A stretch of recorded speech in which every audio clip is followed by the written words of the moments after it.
Hey folks, your Canadian Info Warrior Destry McLean here, just popping in to say if you like this video, please be sure to give it a like rating and consider subscribing. Every little bit helps with the channel, so whatever you can do would be greatly appreciated. I'm currently only here on YouTube, but I will definitely let you know when I'm available on other platforms. And now, on with the video.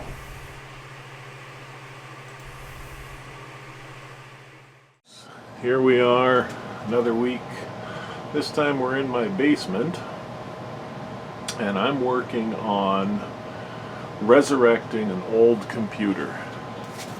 Now it's kind of dark in there, but we'll light it up a little bit for you here. And as you can see, I've got a GeForce GTS 450 video card in there, so this is a little old.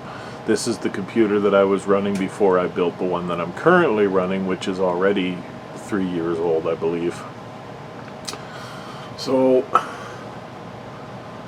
just going on memory, I believe this one is an Intel 5700K, which is an i5 quad core. I don't remember the generation name. I believe also that that's 8 gigs of RAM in there. I haven't yet checked the sticks. But as you can see, it's a bit of a mess. It's a bit old. And I'm going to resurrect it. And I'm going to install Linux FX on it. And do a little run through on that. And for those who care, this is an Antec case. I think it's like 310 or something like that. Asus motherboard. Don't ask me what, because it's just been in there for so many years, I don't know. This computer has actually been sitting for about 3 years now since I built my new one. It's just been sitting in a box. I haven't had anything to do with it. I decided that I was going to put Linux on it and make it my downstairs computer. So, I've got some work to do. I've got to take the video card out, give it a cleaning, check the motherboard. I've got to do some cable management in there because I had to pull everything apart earlier. And I've got to take the CPU fan off and put some fresh thermal paste on there. I picked up some Arctic Silver MX4. And then we'll be ready to go. And I'll show you a few clips of that along the way as we go. And then I'll show you what it's like when it's all set up with Linux on it and running. Now don't forget, these parts are old. It's not going to be pretty. Okay, we're back. And we have Linux FX set up on this computer. I had no problems getting the computer set up and running. Once I put everything back together, everything just worked great. So now here we are with Linux FX, also known as Windows FX. And hi, I was created to help. Yeah, that's nice.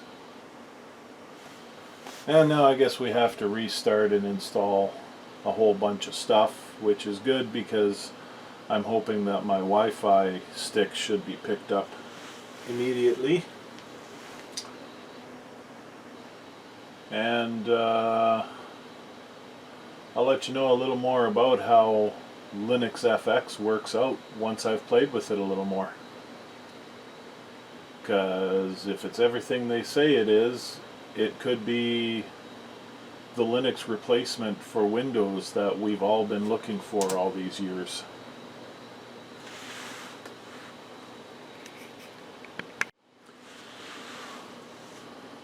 So I don't know how well you can see that on the screen here, but I was telling you earlier that I was pretty sure it's Intel quad-core i5, and I was right about that. It is an Intel quad-core i5 CPU. It's a 760 at 2.8 gigahertz.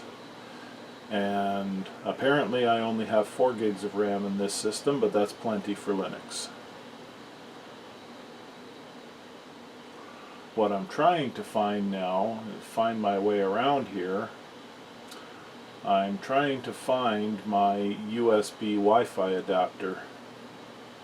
And I'm not having a lot of luck with that, so I'll get back to you.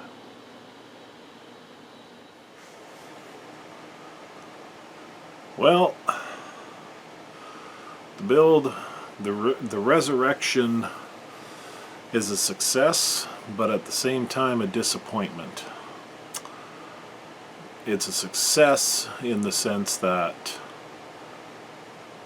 it booted up just fine after all I did was put some new thermal paste on the CPU, and everything works. A disappointment in a couple of ways. One, the major disappointment would be that I was unable to run Linux FX on it. I installed it, but there were some driver issues and I was unable to resolve those issues, and I was forced to install Windows 7 on the system. However, the upshot to that is that I'm now able to run some of my older games that aren't so compatible with Windows 10 and newer video cards. So I guess that's a decent trade-off. So I've installed The Elder Scrolls 4 Oblivion, which I haven't played in years, and I've now started playing it again, so that's been kind of fun.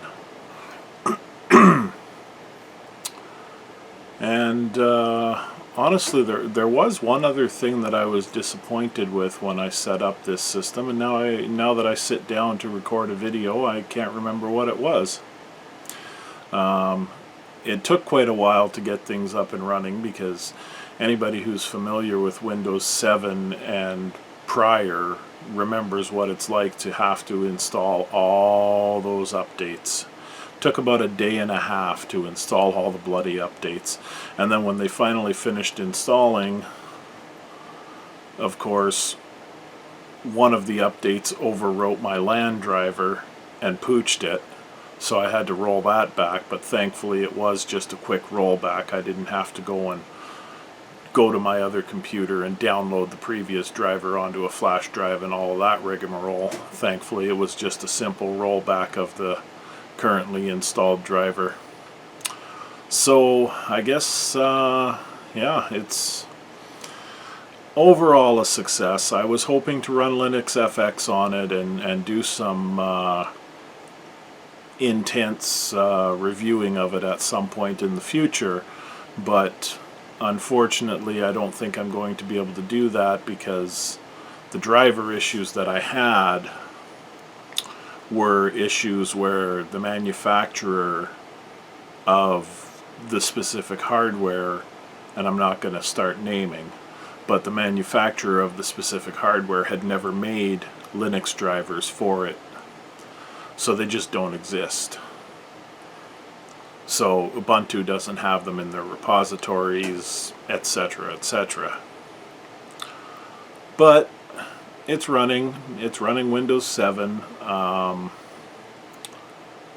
You know, I don't know how long it's going to be before Microsoft completely discontinues hosting updates for Windows 7, but I've got it running. We're doing good. And I'm playing Oblivion again, so that's kind of cool. So yeah, I guess that's about where this video ends off, and hopefully I'll see you next week. Ciao for now.